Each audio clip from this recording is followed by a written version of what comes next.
qué bonita, qué bonita, qué bonita es Panamá. Qué bonita, qué bonita, qué bonita es Panamá. Ajá. Having developed the largest free zone in the Americas and one of the modern world wonders, Panama now has the fastest growing economy and is the most industrialized country in Central America. Its 3 million citizens enjoy high standards of living, booming tourism rates, and a comfortable tropical climate. Besides a monetary miracle, Panama is also a natural wonder. It possesses the most diversified wildlife of all Central America. Additionally, Panama is the only place in the world where you can see the sun rise over the Pacific and set over the Atlantic. Panama seems to be rapidly progressing in the race towards becoming a first world country. However, there is one factor that stunts its growth considerably.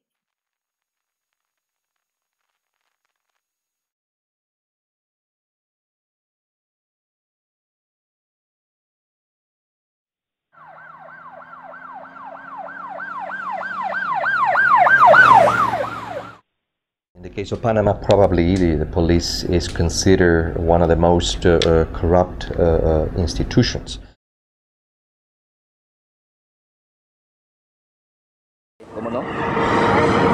Yes, I have bribed a policeman. Claro. Yeah, I bribed the policeman once. If people tolerate any level of corrupt behaviors, then basically it becomes kind of like a vicious circle. Corruption takes place every day in many different ways. You might not see it, but it's ever present. Police bribery spreads, and when seen objectively, it is clearly visible. According to International Transparency, within the period of 2002 to 2011, Panama's Perception of Corruption Index has ranged from 3.0 to 3.7. This is based on a scale from 1 to 10, 1 being very corrupt and 10 being void of perceptible corruption.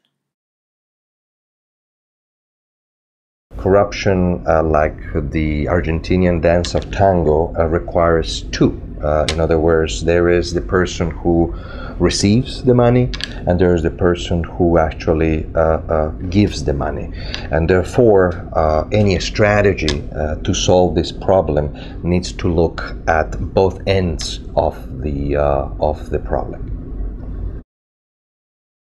It actually affects not only the capacity of any society to evolve and develop. It also prevents from investing and spending where the countries need most. Police bribery might be one of the simplest forms of corruption. However, it reflects a culture in which laws are not respected, and money is almost directly equivalent to judicial power. It is also likely that bribery spread to the highest governmental positions. This causes great damage to both the nation's system and the people who must live within it. As conscious citizens of the world, we must lead by example.